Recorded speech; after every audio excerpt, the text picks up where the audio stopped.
Dare to think, the revolutionary philosophy of Immanuel Kant. What if I told you that your entire reality is shaped not by the world itself, but by the way your mind organizes it, without you even realizing it? Sounds crazy, right?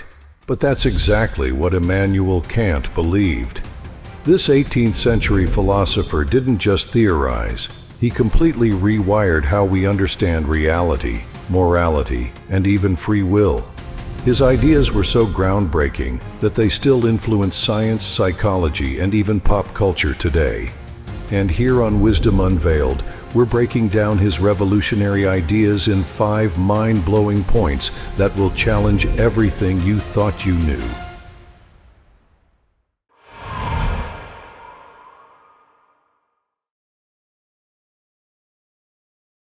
Imagine 2 people standing side by side, looking at the same sunset. One sees vibrant oranges and deep purples, feeling a sense of peace and wonder. The other, perhaps colorblind, perceives a different shade, or maybe they're too distracted by their thoughts to even register the beauty. Are they truly seeing the same thing? Kant's mind-bending insight. This is exactly what Immanuel Kant tackled in his groundbreaking philosophy. He argued that reality isn't something we experience directly. Instead, our minds construct it. This idea, called Transcendental Idealism, suggests that everything we perceive is shaped by the way our brains organize information. Think of your brain as a computer running an operating system. It takes raw sensory data, light, sound, touch, and applies built-in categories like time, space, and causality to make sense of it all. Without these mental structures, reality would be a chaotic flood of unprocessed information with no order or meaning. The world as a filtered experience. This means that we never perceive reality as it actually is. Instead, we experience a filtered, structured version of it. It's like wearing permanent VR goggles that overlay a conceptual framework onto the world. You're not seeing reality itself. You're seeing your brain's interpretation of reality. For instance, imagine watching a movie on a screen. You might think you're seeing a continuous story, but in reality, it's just a series of still frames played in rapid succession. Your brain fills in the gaps, creating the illusion of motion and continuity. Similarly, your perception of the world is a mental reconstruction, not an objective window into reality. Why? This idea changed everything before Kant. Many philosophers believed in a more direct relationship between the mind and the external world. People assumed that we simply took in reality as it is. But Kant shattered this view by showing that the very way we experience reality is shaped by the mind itself.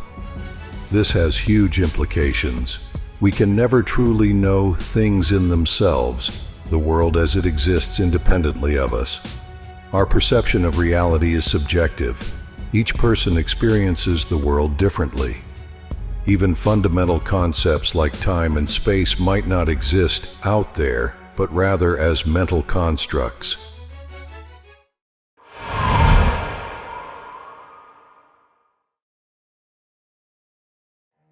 You've probably had moments where you were tempted to do something questionable. Maybe fudge a little detail on your resume, sneak into a movie, or accidentally forget to pay someone back. But then, that little voice in your head kicks in. Should I really be doing this? Kant would say that voice isn't just guilt or social conditioning. It's the moral law within you, an innate compass guiding you toward what's universally right. And the key to understanding it? His famous categorical imperative. The categorical imperative, a universal moral rule. Kant's ethics weren't based on feelings or consequences. He wasn't interested in whether an action made you happy or even whether it led to good outcomes. Instead, he believed that morality should be rational and universal, a set of principles that apply to everyone in every situation, no exceptions. The categorical imperative boils down to this: act only according to that maxim, whereby you can, at the same time, will that it should become a universal law. In other words, before you do something, ask yourself, would it be okay if everyone else did this too? If the answer is no, then it's not morally right. Let's break this down with some examples. Lying. If everyone lied all the time, trust would completely collapse. No one would believe anything, and communication itself would lose meaning. Stealing. If everyone stole, private property wouldn't exist, and society would turn into total chaos. Breaking promises. If promises meant nothing, relationships, businesses, and even legal contracts would become useless. On the flip side, consider helping others. If everyone practiced kindness and generosity, the world would be a much better place. That's why actions rooted in fairness, truth, and respect pass Kant's moral test. Morality as a duty, not a feeling. One of Kant's most radical ideas was that morality isn't about emotions or personal gain. You don't do the right thing because it makes you feel good. You don't even do it because it leads to good consequences. You do it simply because it's the right thing to do. It's your duty as a rational human being. Think of a firefighter running into a burning building. Even if they don't feel like it that day, they do it anyway, because they have a duty. Morality, according to Kant, works the same way. But wait, can morality exist without emotions? Here's where things get tricky. Critics argue that Kant's ethics can feel a bit cold. Shouldn't compassion, empathy, and love play a role in morality? After all, don't we often do good things because we feel for others? Kant's response would be, feelings are nice, but they're unreliable. They change from moment to moment. If morality was based on emotions, we'd all act selfishly whenever it suited us. Instead, Kant believed that reason alone should guide our moral decisions, because reason is universal, stable, and fair. The big question. So, do you think morality should be based on duty and logic, or do emotions and consequences play a role too? Can we truly separate morality from human feelings? Let's discuss.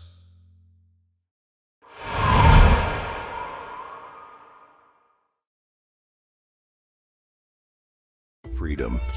It's one of the most cherished ideals in human history. We fight for it, dream about it, and structure entire societies around it.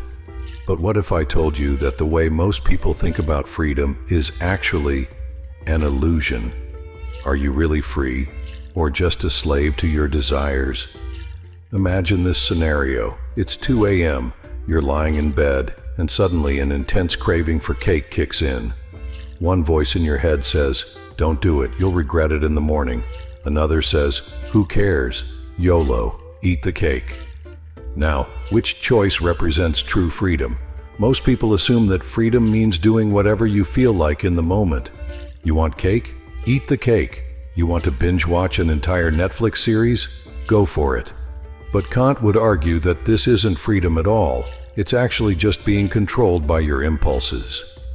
Kant's radical view on freedom, autonomy versus impulse. Kant believed that true freedom isn't about following every desire.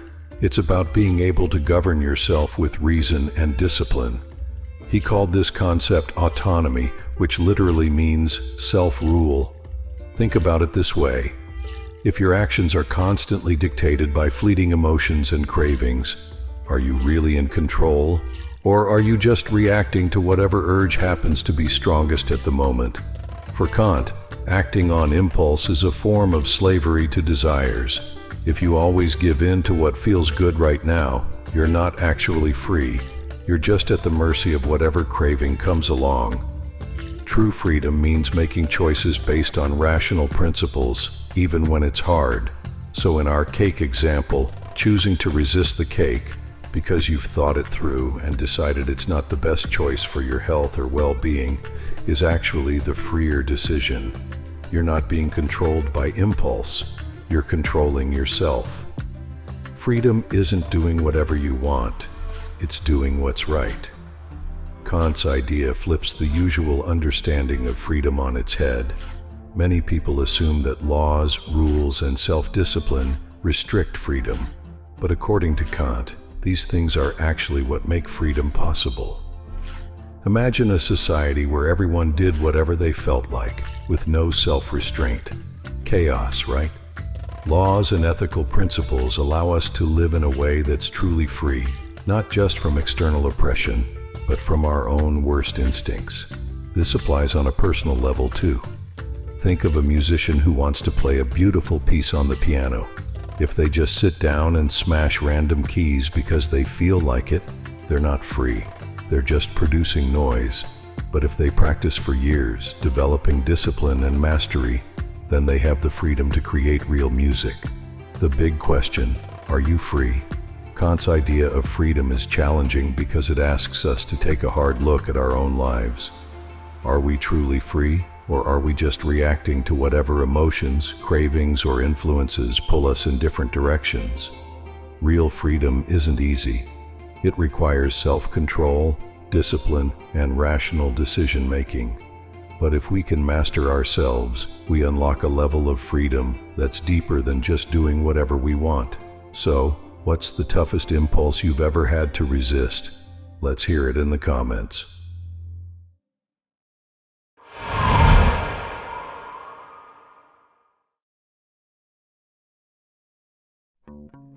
Ever had a moment where you realized you believed something, not because you deeply thought about it, but because someone else told you it was true?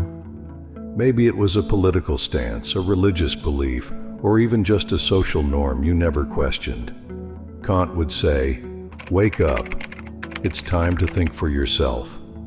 His entire philosophy can be summed up in one bold Latin phrase: sapere aude, dare to know. Or in today's language, think for yourself. Are you really thinking or just following? Kant argued that most people don't truly think for themselves. Instead, they accept what they're told by society, authority figures, and tradition, because it's easier. He called this state self-imposed immaturity, a kind of intellectual laziness where we let others do the thinking for us. Why does this happen? Because questioning things is hard, it's uncomfortable, it forces us to confront uncertainty, and that can be scary. That's why many people prefer to stick with what they've always been told, rather than risk venturing into the unknown. The Enlightenment, breaking free from mental chains.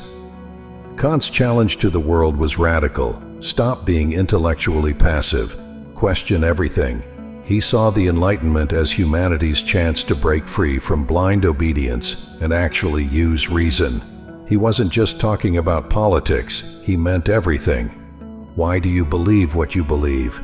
Do you accept traditions just because they've always been there? Are you forming opinions based on independent thought, or just repeating what you've heard? For Kant, real freedom wasn't just about external rights. It was about intellectual freedom. True enlightenment means having the courage to think critically, challenge assumptions, and take responsibility for your own mind. Why this is more relevant than ever, think about today's world. Social media floods us with opinions. News outlets push different narratives. Governments, influencers, and corporations all try to shape how we think. How often do people stop and ask, where is this idea actually coming from? Do I truly believe this, or am I just going along with it? If Kant were alive today, he'd be screaming from the sidelines, think for yourself. Your challenge, question your own beliefs. The most powerful thing you can do, look at your own beliefs and ask, why do I think this way? If you've ever completely changed your mind about something after thinking it through, drop it in the comments. What's the biggest belief you once had?